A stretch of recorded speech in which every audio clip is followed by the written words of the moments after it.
എനിക്കും നമ്മുടെ മോനും നിന്നെ വേണം. നീ ഇല്ലാതെ ഇനി ഒരു നിമിഷം എനിക്കവിടെ കഴിയാൻ പറ്റില്ല. ഈ ജന്മം മുഴുവൻ ഞാനില്ലാതെ കഴിയാനാ വിധിയെങ്കിൽ അങ്ങനെ കഴിഞ്ഞല്ലേ പറ്റൂ. മറ്റാരെക്കാളും എനിക്ക് എന്റെ മധുവേട്ടനെ അറിയാം. ആ മനസ്സിൽ ഞാൻ മാത്രമേ ഉള്ളൂ എന്നും എനിക്കറിയാം.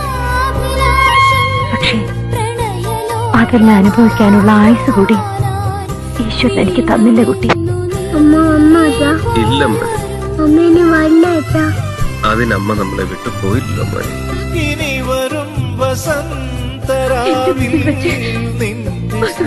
താലി കെട്ടുന്നത് കാണാനുള്ള ഭാഗ്യം കൂടി എനിക്ക് കിട്ടിക്കോട്ടെ അമ്മ.